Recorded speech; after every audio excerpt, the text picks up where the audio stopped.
शिव महापुराण की कथा सुनने का नियम कौन सा है? तो कहा शिव पुराण का एक सबसे बड़ा नियम है, आप अपने घर से जब शिव महापुराण की कथा को श्रवण करने के लिए जाओ या अपने घर में बैठकर टीवी के सामने या मोबाइल पर भी शिव महापुराण की कथा को श्रवण करो, उस समय पर तुम्हें ये पूर्ण विश्वास होना चाहिए कि कथा मैं नहीं, मेरा महादेव श्रवण कर रहा है और मेरे दुखड़े को हर रहा है। ये विश्वास, ये विश्वास, भरोसा, ये श्रद्धा, ये दृढ़ता आपके और हमारे जीवन में आनंद देता है। और फिर निवेदन है, अपना समय बिल्कुल बर्बाद मत करो। आपके मन में अगर शिव जी के प्रति विश्वास है, आपके मन में भगवान शंकर जी के प्रति भरोसा है, दृढ़ता है, विश्वास है, तो शिव महापुराण की कथा के पंडाल में जाकर बैठो, कहाँ तुम्हें जगह मिल जाए वहां जाकर बैठो।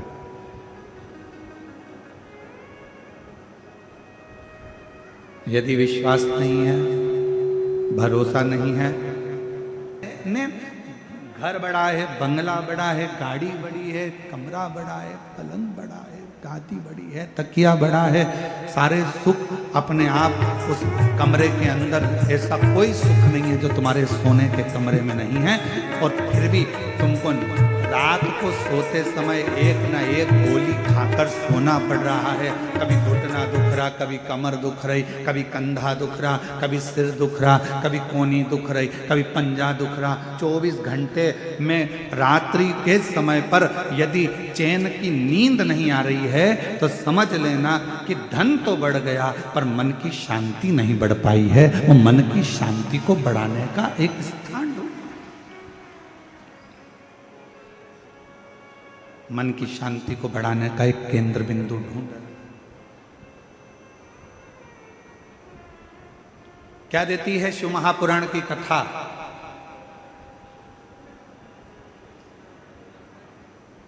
क्या प्रदान करती है शिव महापुराण की कथा? शिव महापुराण की कथा देती है पक्का विश्वास, पक्की दृढ़ता।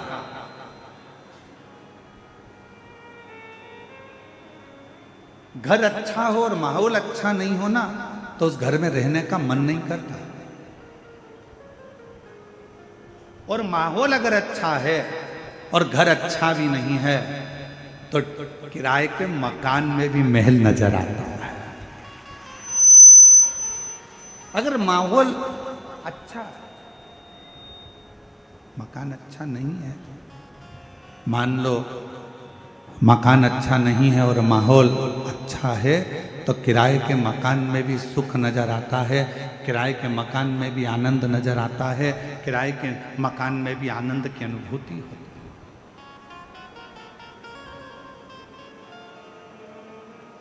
किराए का अब कितनी बड़ी कृपा है, जरा देखिएगा भगवान शिव की कथा में। बैकुंठ में भगवान नारायण और लक्ष्मी जी विराजमान,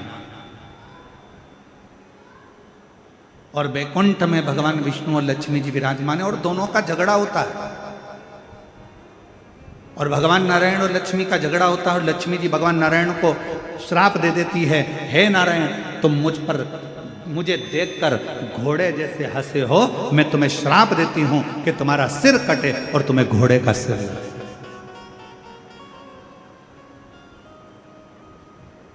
अब देखिए जरा, श्राप दिया गया।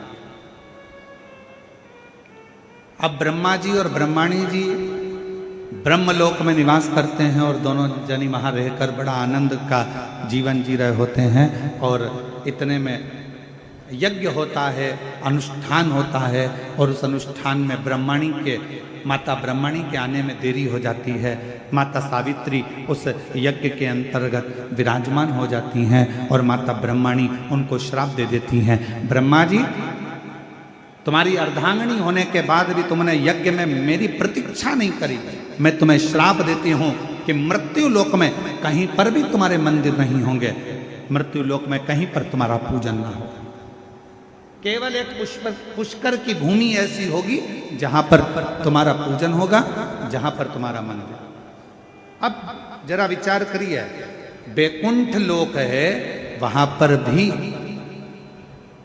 भगवान नारायण और लक्ष्मी का थोड़ा सा विवाद हुआ, लक्ष्मी जी ने श्राप दिया।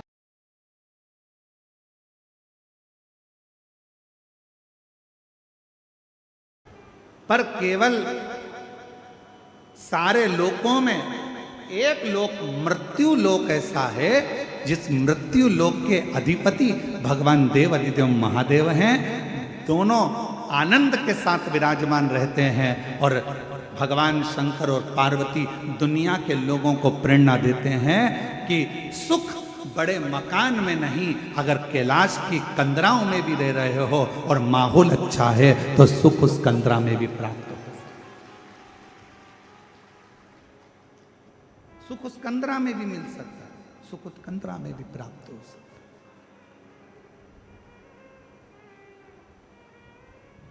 बस अच्छा घर अच्छा है और माहौल अच्छा नहीं है तो घर किसी काम का नहीं है, और अगर माहौल अच्छा है तो फिर आप गुफा में भी रह रहे हो, कंदरा में भी रह रहे हो। संसार की धारणा, भगवान शंकर की यह पवित्र कथा, शिव महापुराण की यह पवित्र कथा, श्रावण महीने में जितने भी भक्त इस शिव महापुराण की कथा को श्रवण कर रहे हैं, जयंती स्टेडियम भिलाई छत्तीसगढ़ की इस पवित्र धरा से बोलबम सेवा समिति के नेतृत्व में ये जो कथा चल रही है, इस कथा को आप श्रवण करें और ये विचार करें कि अपने घर का माहौल हमें कैसा रखें।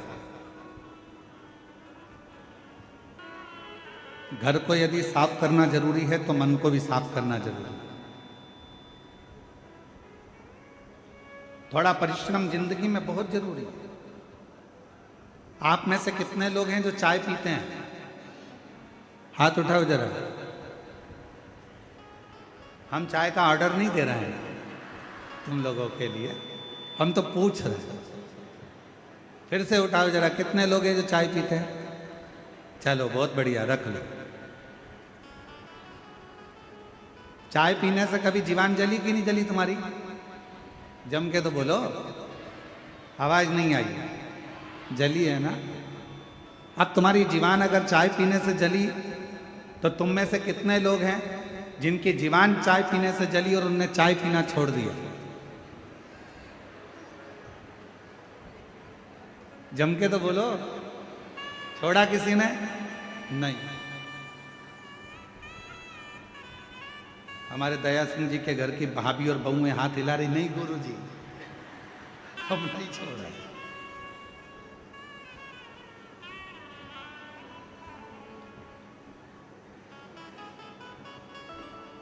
अब जरा विचार करिए, चाय से तुम्हारी जीवान जल गई तो तुमने चाय पीना छोड़ा क्या? नहीं,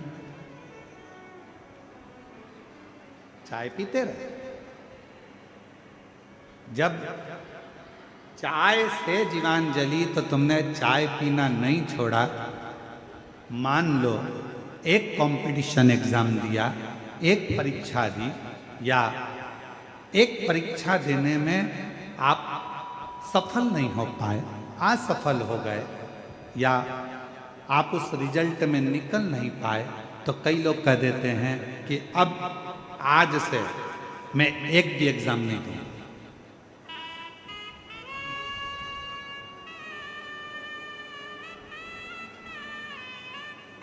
अब मैं कोई परीक्षा नहीं दूंगा। अरे भाई, चाय से जीवान जल जाती है तो लोग चाय पीना नहीं छोड़ते, पीते रहते हैं। अगर एक एग्जाम नहीं निकल पाए, एक परीक्षा नहीं पास कर पाए, तो क्यों टेंशन लेना? चाय पीना नहीं छोड़ी, उसी तरह एग्जाम देना मत छोड़ो। एक ना एक दिन तुमको उस मंजिल तक वो एग्जाम पहुंचाई दे। क्यों हिम्मत हारते? क्यों टेंशन लेते हो? अपनी हिम्मत नहीं है, परिश्रम करते जाओ। कई लोग कहते हैं गुरुजी हमारे घर का माहौल ठीक नहीं है, अब मैं घर में नहीं रहूंगी, मैं घर छोड़कर चली जाऊंगी। कोई कहता है मैं घर छोड़कर चले जाऊंगा, मैं ऐसा कर लूंगा। शिव महापुराण की कथा कहती है अपने घर का माहौल ठीक करने की जवाबदारी किसी दूसरे ने नहीं ली है। अपने घर के माहौल को ठीक करने की जवाबदारी आपकी अपनी स्वयं। और मेरे शंकर भगवान ने, मेरे ओघड़दानी ने, मेरे शिवजी ने, मेरे शंभू ने पूरी शिव महापुराण की कथा में मार्गदर्शन करते हुए कहा, हिम्मत नहीं हारना, विश्वास पक्का रखना, श्रद्धा पूरी रखना और अपने कर्म को करते जाओ। यदि मार्कंडे बाबा मंत्र का जाप नहीं करते, मार्कंडे बाबा यदि भगवान का भजन ना करते, मार्कंडे बाबा को मालूम पड़ गया था कि मेरी उम्र कम है, मार्कंडे जी को मालूम पड़ गया था कि मेरे प्राण छूट जाएंगे, मार्कंडे जी को मालूम पड़ गया था कि मैं मर जाऊंगा, पर मार्कंडे जी ने अपने पिताजी से जो सुना, मार्कंडू जी से, बस भगवान शिव की भक्ति में लग गए। और भगवान शंकर की ऐसी भक्ति मार्कंडे बाबा ने करी, शिव की ऐसी आराधना मार्कंडे बाबा ने करी कि आखिरी में मार्कंडू जी, मार्कंडे बाबा के पिताजी नहीं आए, स्वयं शिव की भक्ति से वो देवाधिदेव महादेव प्रकट होकर उनकी आयु बढ़ाकर चले।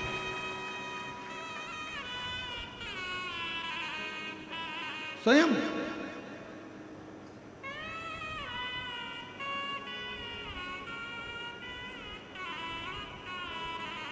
एक विश्वास की दृढ़ता हो।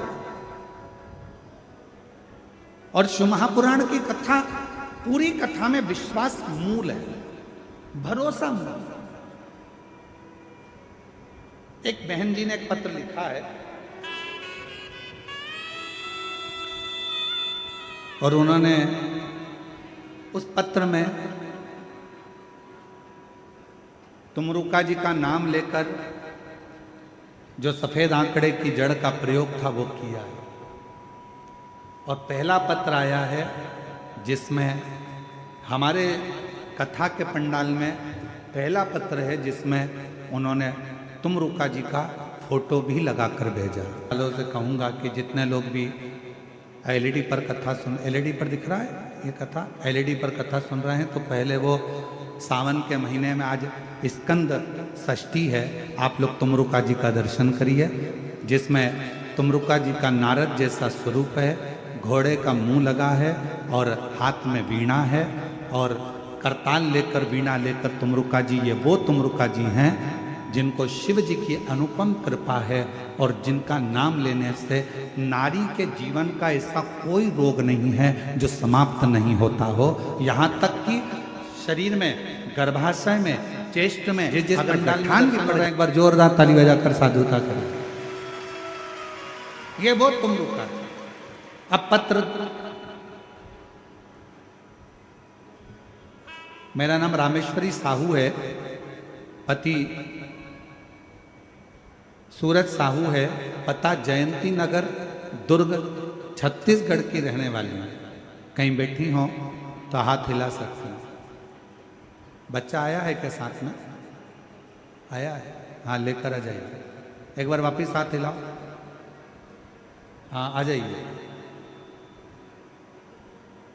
मेरा नाम रामेश्वरी साहू है, पति सूरज साहू है, हम जयंती नगर दुर्ग छत्तीसगढ़ के रहने वाले हैं। मेरी शादी को 15 साल हो गए थे और 15 साल से मेरे यहाँ कोई संतान नहीं थी। गुरुजी, हमने बहुत से डॉक्टरों को दिखाया, पत्र एलईडी पर दिख रहा होगा, आप हमारे साथ में पत्र को पढ़ सकते हो और पत्र पर उंगली चलेगी, आप साथ में पढ़ सकते हो। 15 साल हो गया था शादी को, लेकिन कोई संतान नहीं थी। गुरुजी, हमने बहुत से डॉक्टरों को दिखाया, वेदों को भी दिखाया, गोदी भी भरवाई, फिर भी हमें संतान का सुख नहीं मिला। लोग मुझे ताना देते थे कि इसकी कोई संतान नहीं है, यह बांझ है, सब अपशब्द कहते थे। तभी मेरे परिवार में उसे कर, मैं बहुत परेशान थी गुरुजी, कुछ समय नहीं समझ नहीं आ रहा था। फिर मैंने 2020 से आपकी कथा सुनना प्रारंभ करी और सुनते सुनते विश्वास हो गया कि अब संतान देगा तो मेरा भोलेनाथ ही देगा। मैं ये विश्वास कर सफेद आंकड़े की जड़ का उपाय जो आपने बताया, पशुपति नाथ का व्रत जो आपने बताया, पंडाल में बैठकर कथा सुनने का फल जो आपने बताया, हम दोनों पति पत्नी ने सफेद आंकड़े की जड़ का उपयोग किया, पशुपति व्रत किया और एक बार नहीं, 2 बार, 3 बार, ऐसा मैंने 4 बार किया। आप कहते हो ना हिम्मत मत हारना, बाबा ने ऐसी कृपा करी गुरुदेव, डॉक्टर के हिसाब से मैं मां नहीं बन सकती थी, पर बाबा की कृपा से 2024 में मेरे घर में बाबा की कृपा से संतान ने जन्म लिया 15 साल के बाद, 15 वर्ष। एक लाइन अच्छी लिखी है, आप और हम गुनगुना लो। अरे लुटा दिया भंडार काशी वाले ने, दिया माला माल काशी वाले ने, लुटा दिया भंडार काशी वाले ने, कर दिया माला माल काशी वाले ने, लुटा दिया भंडार काशी वाले ने, लुटा दिया भंडार काशी वाले ने, लुटा दिया भंडार काशी वाले ने, कर मेरा कुबरेश्वर बाबा भंडार भर देगा। ये विश्वास, ये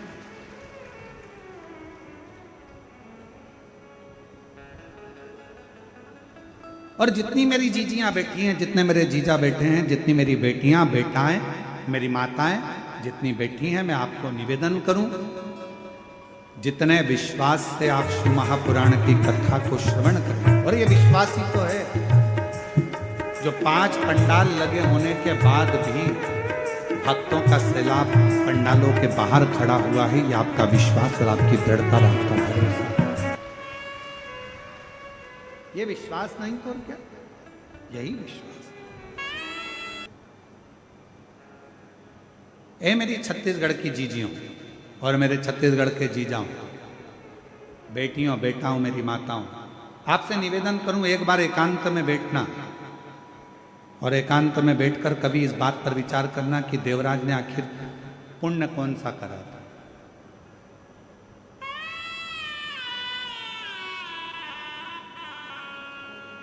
कभी एकांत में बैठकर ये विचार करना कि देवराज ने ऐसा कौन सा पुण्य कर लिया, ना कभी एक लोटा जल चढ़ाया उसने, ना कभी अभिषेक किया, ना कभी पूजन करी, और ना देवराज ने कभी मंत्र का जाप किया, ना अनुष्ठान किया।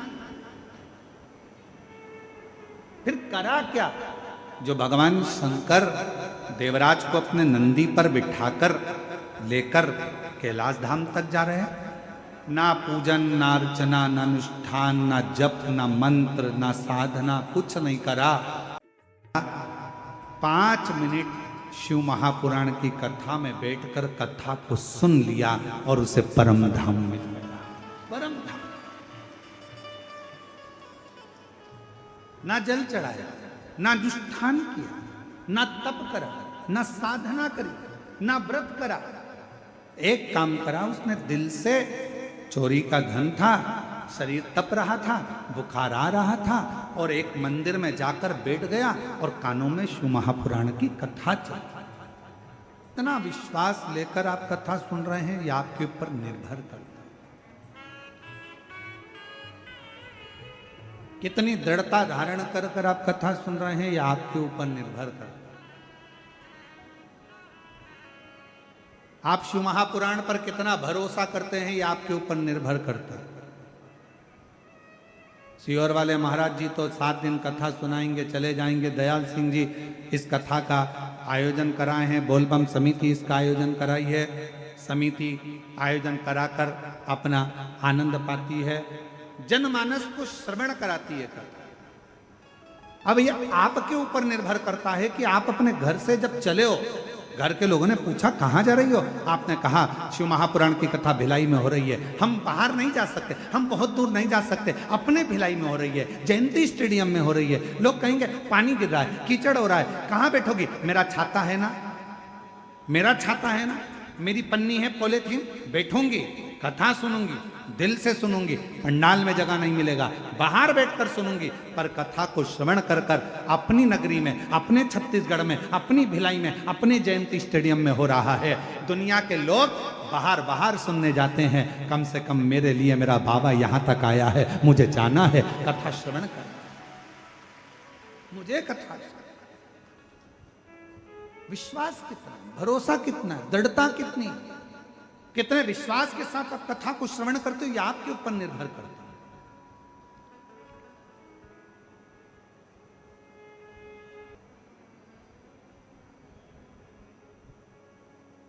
दो शब्द हैं जिन पर थोड़ा ध्यान दीजिएगा, एक है अफवाह और दूसरा है वाह वाह। बोलो जरा कौन कौन से शब्द हैं? आवाज नहीं आई, जरा दमदारी से बोलो। अफवाह और वाह वाह, ये दो शब्द हैं, दो शब्द। एक शब्द है अफवाह,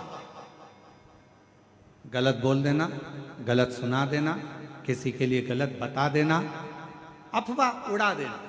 अरे इतना भीड़ हो रहा है, इतना भीड़ हो रहा है, ऐसा हो रहा है, वो हमारे पास में रहती है, वो ऐसा है, वो हमारे पास में रहता है, वो ऐसा है, वो ऐसा है, उसका लड़का ऐसा, उसकी लड़की ऐसी, उसका परिवार ऐसा, उसका कुटुंब ऐसा। अफवाह उड़ाने में कलयुग में सब माहिर हैं, अफवाह उड़ाने में कलयुग में सब माहिर हैं, इसलिए थोड़ा सावधानी रखना। शिव महापुराण की कथा कहती है किसी अफवाह में मत जाना। क्यों? क्या कारण? तो कहा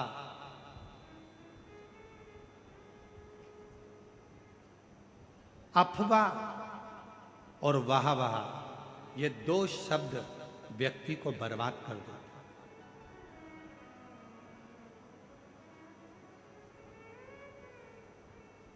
अफवाह व्यक्ति के जीवन को बर्बाद कर देती है और वाह वाह अपने भीतर अहंकार को रखकर, अभिमत्ता को रखकर बर्बाद कर देती है।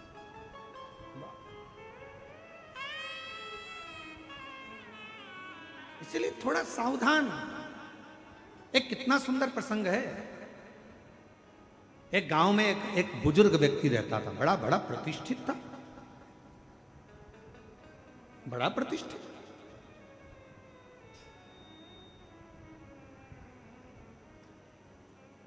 और गांव में बुजुर्ग व्यक्ति रहता था, उन्हीं के घर के 4 घर छोड़कर एक बड़ा नौजवान लड़का, बड़ा सुंदर, बड़ा स्मार्ट, बड़ा विद्वान, बड़ा ज्ञानवान एक लड़का रहता था। बहुत विद्वान था, पढ़ा लिखा था और अच्छा स्मार्ट था, हैंडसम था और सब बढ़िया अच्छा।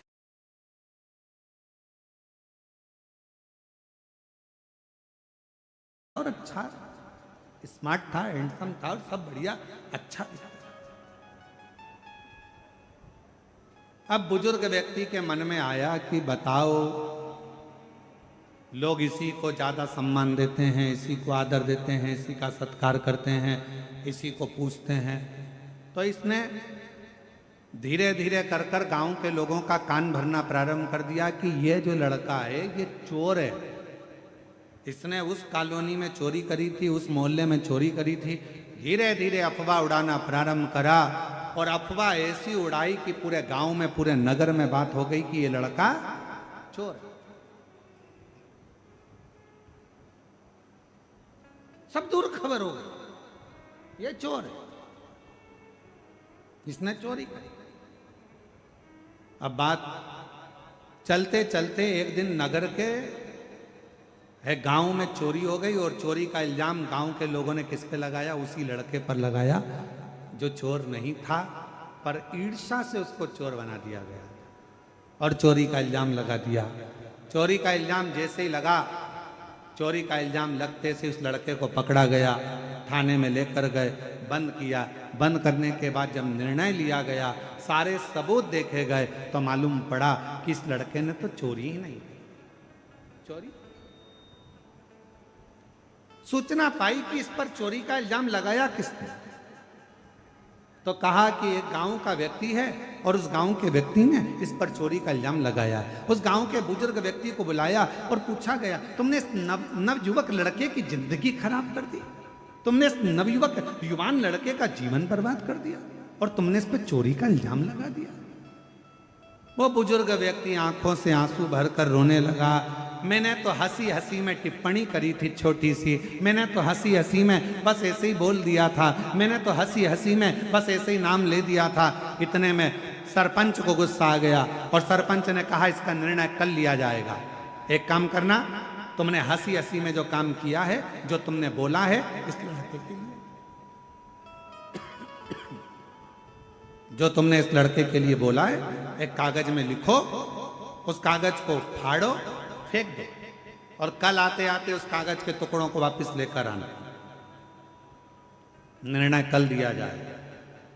बुजुर्ग व्यक्ति ने वही बात लिखी, फाड़ी, फेंकी, वापिस आया। कागज का एक टुकड़ा, दो टुकड़ा उसको मिला, बाकी का कोई टुकड़ा उसको नहीं, कोई टुकड़ा नहीं। सरपंच ने कहा बाकी के कागज के टुकड़े कहाँ हैं? तो कहा वो तो हवा में उड़ गए, मैं सब लेकर नहीं आ पाया। सरपंच ने कहा बुजुर्ग व्यक्ति से, बाबा जी किसी के लिए कुछ कह देना हवा में उड़ने के बराबर है। उसकी जिंदगी बर्बाद हो गई तुम्हारी जरा सी हंसी में, जरा सी अफवाह में, जरा से अपशब्द में किसी का जीवन बर्बाद हो जाता है, फिर वो जीवन संभल नहीं पाता है, संभल नहीं पाता। कहना सरल है, किसी के लिए अफवाह उड़ाना सरल है। वो लड़का ऐसा, वो माता ऐसी, वो भाई ऐसा, वो बुजुर्ग ऐसा, वो व्यक्ति ऐसा, उसने ऐसा कर दिया, उसने वैसा। अफवाह उड़ाना सरल है, अफवाह में कहना सरल है, किसी के लिए आड़ा टेढ़ा कहना सरल है, किसी के लिए अफवाह उड़ाना सरल है, किसी के लिए अपशब्द कहना सरल है। परंतु उस अफवाह का जो बाद में निर्णय निकलता है, वो व्यक्ति को झंझोड़ देता है कि वो व्यक्ति ऐसा नहीं था और दुनिया के लोगों ने उसको गलत ठहरा दिया। गलत दो शब्द हैं, एक अफवाह और दूसरा वाह वाह। अफवाह भी हमारे जीवन को नष्ट कर देता है, हमारे विचारों को नष्ट कर देता है। और दूसरे नंबर पर है वाह वाह। अगर कोई तुम्हारी तारीफ कर रहा है, वाह वाह बोल कर तारीफ कर रहा है, बहुत बढ़िया भैया, बहुत, तो वाह वाह कर रहा है, तो समझ लेना ये हमारे भीतर कहीं अहंकार को तो नहीं भर रहा, हमारे भीतर कहीं अभिमतता को तो नहीं भर रहा।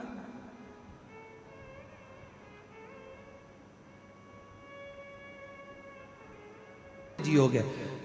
देवराज नामक का ब्राह्मण, वो देवराज नाम के ब्राह्मण के भीतर उसने ना कभी दान करा, ना कभी पुण्य करा, ना सत्कर्म करा, ना कभी मंत्र जाप करा, ना कभी स्मरण करा, ना कभी अभिषेक करा, ना कभी पूजन करी, ना कभी आराधना करी। बस उसने एक काम करा, मरने से पहले उस देवराज नाम के ब्राह्मण चोरी का धन लेकर गया था, शंकर के शिवालय में पहुंच गया और शिवालय में जाकर उसने 2 मिनट, 5 मिनट, 1 मिनट, 1.5 मिनट की शिव महापुराण की कथा को श्रवण कर सुन।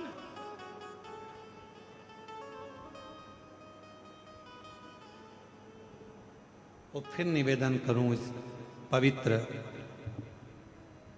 व्यासपीठ से, फिर निवेदन करूं इस पवित्र श्रावण के महीने के इस पावन कथा से, पावन कथा के रसपान। आपने सावन के महीने में यदि अभिषेक नहीं करा है, सावन के महीने में यदि पूजन नहीं करी है, सावन के महीने में अगर शिव जी के मंदिर नहीं गए हो, सावन के महीने में अगर शंकर भगवान का मंत्र जाप नहीं करा है, सावन के महीने में अगर नाम जाप नहीं करा है, तो श्रावण के महीने में अगर बन सके तो शिव महापुराण की कथा 2 मिनट 5 मिनट की अवश्य पंडाल में जाकर श्रवण करो, तुम्हें उसका फल अवश्य प्राप्त। ब्रह्मांड में, दुनिया में ऐसा कोई अक्षर नहीं जिसमें छुपा हुआ मंत्र नहीं, और दुनिया में कोई ऐसा वृक्ष नहीं, पौधा नहीं जिसमें औषधि का गुण नहीं। दुनिया में ऐसा कोई पौधा, ऐसा कोई वृक्ष नहीं है जिसमें औषधि का गुण नहीं है। और दुनिया में कोई ऐसा मनुष्य नहीं जिसके अंदर कोई ना कोई गुण नहीं। परमात्मा सबको गुणवान बनाकर पैदा करता है। हर वृक्ष में, हर पौधे में औषधि होती है। हर शब्द में, हर अक्षर में मंत्र होता है।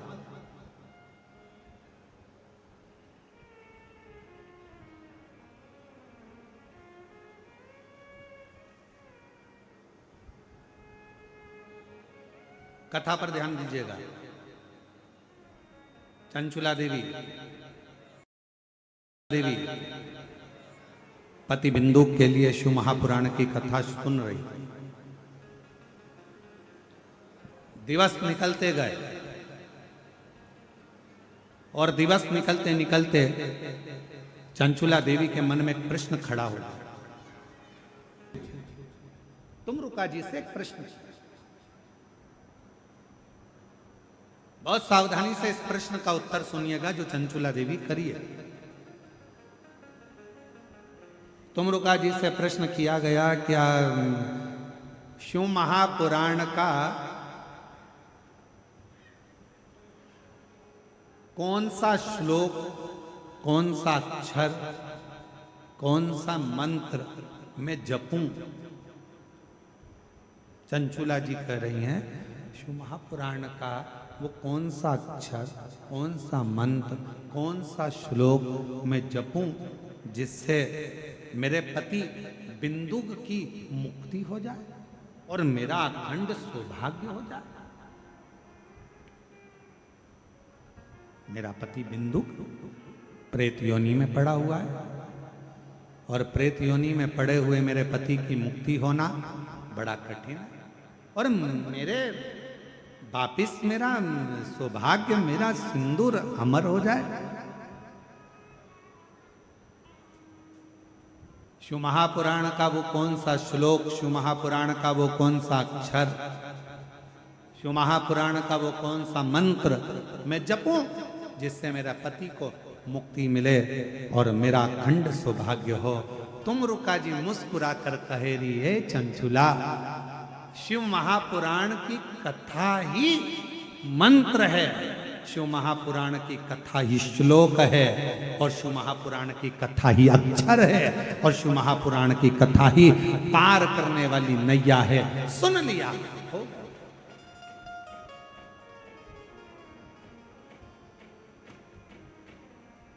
कुछ जपे ना जपे, कुछ बोले ना बोले, कोई मंत्र का किया ना किया, कोई अक्षर को जपा ना जपा, किसी मंत्र को जपा ना जपा, किसी अक्षर का नाद किया ना किया। आज के ज़माने में लोगों के अंदर बहुत बड़ा भ्रम पड़ा हुआ है। हाँ, हम ओम नमः शिवाय बोले, नमः शिवाय बोले, हम ये बोले कि हम वो बोले, हम ये शब्द बोले कि हम वो शब्द बोले, हम ओम नमो भगवते वासुदेवाय बोले कि हम राम बोले, कि हम कृष्ण बोले, कि हम शंकर बोले, कि हम शिव बोले, कि हम भोलेनाथ बोले, कि हम शंभुनाथ बोले। आज के ज़माने में दुनिया के लोगों ने भगवान शंकर को ऐसा बांट दिया, कोई कहता है शिव अलग है, कोई कहता है शंकर अलग है, कोई कहता है शंभु अलग है, कोई कहता है महादेव अलग हैं, कोई कहता है ये अलग हैं। शिव महापुराण की कथा कहती है हमें ज्यादा आडंबर में नहीं पढ़ना, हमें ज्यादा दिखावे में नहीं पढ़ना। हम तो एक बात जानते हैं कि हमारे घर के नजदीक में जो शंकर जी का शिवलिंग है वही हमारा शंकर है, वही हमारा पिता है और वही हमारा सुनने वाला है। एक लोटा जल चढ़ाएंगे, हमारा बाबा सुन लेगा। और कोई तुमसे कहे ये मंत्र मत बोलो, वो मंत्र मत बोलो, ये ओम नमः शिवाय में ओम मत लगाओ, तो नमः शिवाय में ये मत लगाओ, तो श्री शिवाय नमस्तुभ्यम, तो ओम नमः भगवत, तुम कोई चक्कर में मत पड़ो। तुम्हारा दिल करे तो राम बोलो, तुम्हारा दिल करे तो कृष्ण बोलो, और तुम्हारा दिल करे तो शिव बोलो, और तुम्हारा दिल करे तो नमः शिवाय बोलो, तुम्हारा दिल करे तो ओम नमः शिवाय बोलो, और तुम्हारा दिल करे तो श्री शिवाय नमस्तुभ्यम बोलो, और तुम्हारा दिल करे तो ओम नमो भगवते वासुदेवाय बोलो। तुम्हारा दिल करना चाहिए, क्योंकि दिल तुम्हारा है, मन तुम्हारा है और महादेव तुम्हारा है। दिखावे से प्रसन्न, आडंबर से नहीं प्रसन्न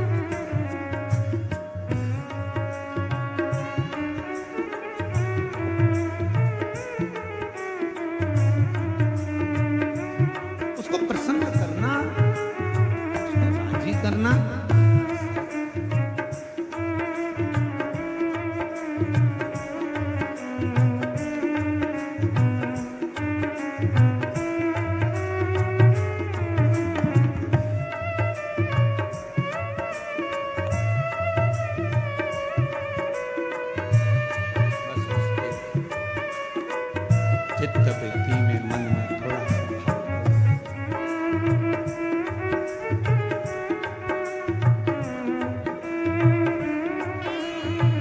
कई लोग रो रो कर खुद मरना पसंद करते हैं। रोते, दुख आ गया रो रहे हैं, तकलीफ आ गई रो रहे हैं, कष्ट आ गया रो रहे हैं। दुनिया के कई लोग रो रो कर खुद मरने की इच्छा करते हैं। शिव महापुराण की कथा कहती है रो रो कर मरने से अच्छा है हंस हंस कर, प्रसन्न रहकर, खुश रहकर अपने गम को, दुख को मार दो और तुम्हारी प्रसन्नता देखकर दुनिया के लोग वैसे ही मर जाएंगे। तुम अपने आप प्रसन्न रहना तो चालू करो। जितना रोगे उतने दुनिया के लोग हंसेंगे। अच्छा है, खूब रोती है, मंदिर जाती थी, कथा में जाती थी, ऐसा करती थी, वैसा करती थी, ले अब रो। दुनिया के लोग तुम्हें रोता हुआ देखना चाहते हैं। ये संसार की रीति है। आपके पीछे हजारों लोग पड़े होंगे और दिन भर यही चाहेंगे कि तेरा बुरा कैसे हो, तेरा बुरा कैसे हो, तू बर्बाद कैसे हो, तू नष्ट कैसे हो, तेरा नाम खराब कैसे हो। ये दुनिया की रीति है। आपको बढ़ता हुआ कोई नहीं देख सकेगा, कोई नहीं। एक कुएं के अंदर इतने सारे मेंढक थे, इतने सारे मेंढक थे। मेंढक उछलते फिर गिर जाते, फिर उछलते फिर गिर जाते, फिर उछलते फिर गिर जाते। सारे मेंढकों ने प्रयास किया उछल उछल कर आगे बढ़ने का। उसी में एक मेंढक था, वो ऊपर चढ़ गया, बिल्कुल ऊपर पहुंच गया। तो बाकी के मेंढकों ने विचार करा कि आखिर ये ऊपर पहुंच कैसे गया। तो उस मेंढक से इंटरव्यू करा गया। बहुत सारे लोग आए, मेंढक से पूछा गया कि भाई तेरे साथ के सारे मेंढक बहुत प्रैक्टिस कर रहे थे, ऊपर नहीं पहुंच पाए, तू इतना ऊपर कैसे पहुंच गया। उस मेंढक ने कुछ नहीं बोला। तब उसके पड़ोसी ने बोला ये तो बहरा है, सुनता ही नहीं है, इसीलिए ऊपर पहुंच गया। क्योंकि जिसने अपने कानों को बंद कर लिया, दुनिया के लोग तो ताना देंगे, गाली देंगे, अपसेंगे, आड़ा टेढ़ा बोलेंगे। अगर आप बहरे बनकर बढ़ते चले जाओगे तो अपनी मंजिल तक पहुंच जाओगे। तो मेंढक ने इंटरव्यू में किसी ने कहा ये तो बहरा था इसलिए ऊपर पहुंच गया। बाकी के बहरे नहीं थे, कोई कुछ बोलता था नीचे खसक जाते थे, फिर कोई बोला फिर खसक जाते थे। इसलिए निवेदन है, उन्नति की सीढ़ी पर बढ़ना है, आगे चलना है तो बहरे बन जाओ मेंढक की तरह, तो तुम अपनी मंजिल तक किसी की ना सुनते हुए आगे बढ़ते चले जाओगे। मुस्कुराकर, हंसकर, अविरल भक्ति को धारण कर कर खुद के गम को, खुद के दुख को समाप्त कर।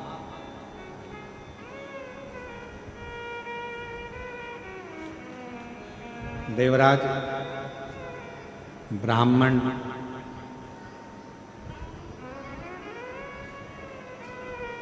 कुछ नहीं करा उसने, ना पूजन करा, ना अर्चना करी, ना आराधना करी, ना मंत्र जपा, ना नाम जाप किया, ना स्मरण किया। केवल एक काम किया और वह है शिव महापुराण की कथा श्रवण किया।